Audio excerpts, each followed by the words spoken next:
So welcome to another episode of Ass-Kicking Athletes of Antiquity with me, Karl Smallwood from Fact Fiend, and today we're talking about Bendigo Thompson, the backflipping, trash-talking boxer extraordinaire. The art of showboating is lost on many of today's athletes. Sure, they show respect for their opponent and accept defeat and or victory with a quiet, reserved dignity, but don't you kind of wish that just once athletes would do donuts on the finish line or something? Well, fear not, because today we tell the tale of famed pugilist William Bendigo Thompson, a man who did stuff like that in the 1840s in the middle of bare-knuckle boxing matches right before he found God and started punching people for the big man upstairs instead. Now then. Okay, you know what, let's just... First things first, I'm going to address the elephant in the room and explain how Bendigo earned his nickname, because the longer I go without addressing it, the longer you have to come up with a weird sex reason he earned it. So here we go. Bendigo is a combination of his middle name, Abednego, and Bendy, a nickname given to Thompson early in his career because of his constant and some would say heroic commitment to endlessly bobbing and weaving during a bout. Though a short man for a boxer of his time, standing around 5'10", Bendigo was well known for his movement, absolute lack of fear, and his punishing left hand. To give you an idea of the power Bendigo packed in that left hook, he once threw a brick 70 yards for a bet clear over a river just to show that he could. However, what really drew in the crowds was Bendigo's sense of humour. During fights, Bendigo would taunt his opponents mercilessly with jokes about their mothers, their wives, and rhymes about how much they sucked in between delivering left-handed haymakers to their guts. As you can imagine, folks at home, few boxers could withstand such a withering barrage of one-liners and pinpoint accurate liver and face punches. In addition to coming up with yo mama jokes a century before they were relevant, and coming up with them on the fly while being punched in the face, Bendigo was also known for his fits of constant maniacal laughter during fights that made him sound like a cross between the Joker and Brian Fury from Tekken 3. I used to be able to do the laugh. It's like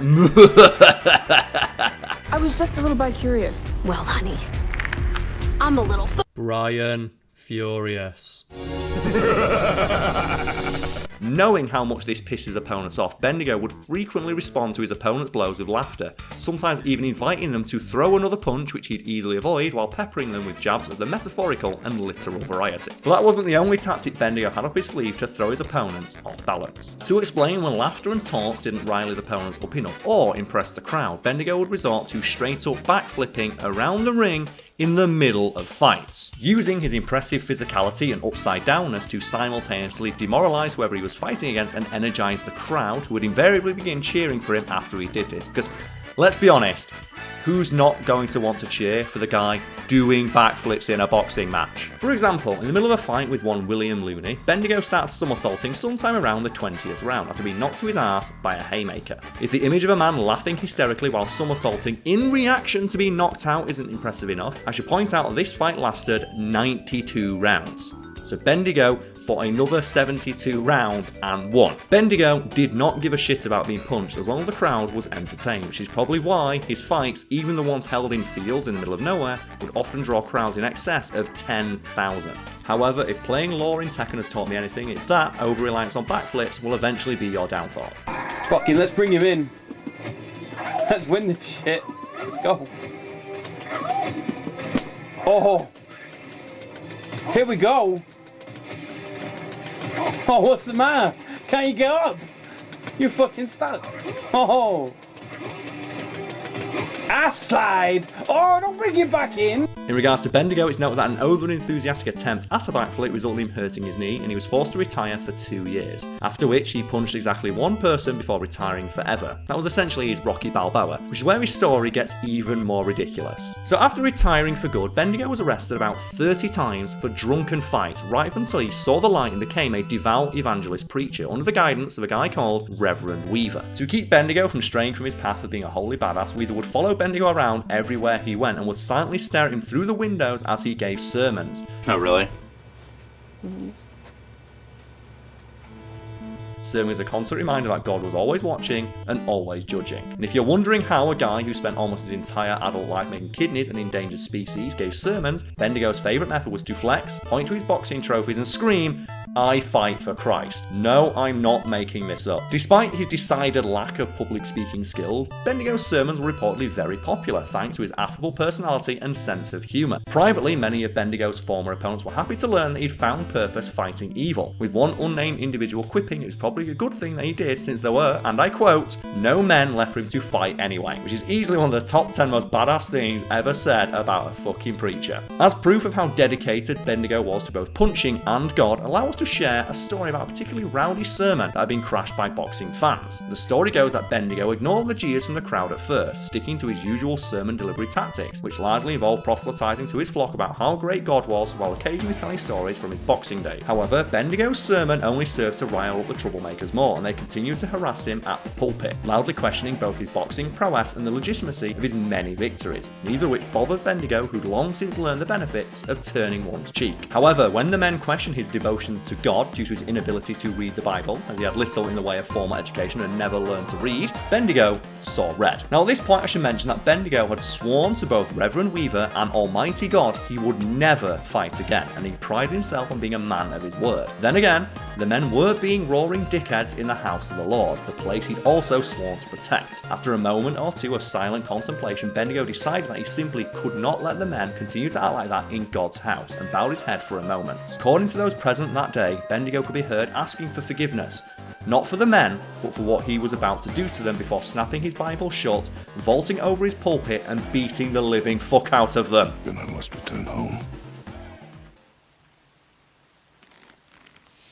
Dig up a past I swore would stay buried. Who you were before doesn't matter. Another time, Thompson became angered when a group of 3 teenagers refused to stop talking and laughing during one of his sermons. In a booming voice reminiscent of a pissed off foghorn, Thompson told the teenagers to shut the fuck up and show a little more respect while striding purposely towards them. Clearly having no idea who they just annoyed, the largest of the teenagers squared up to the preacher, who I should note at this point was in his late 60s. Quick as a flash, Thompson lifted the first teenager by his throat like a fucking badass and felled him with a single punch to the stomach, before throwing him to the ground like a broken toy.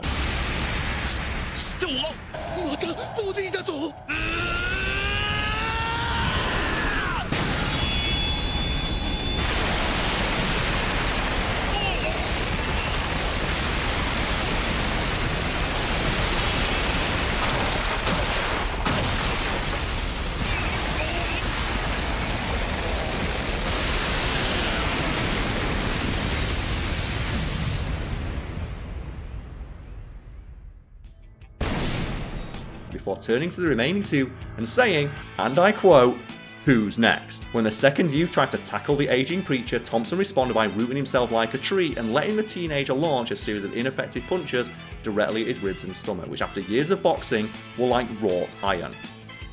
Right, just insert that clip. I don't know if we're doing clips of this or animation, but please put the clip in.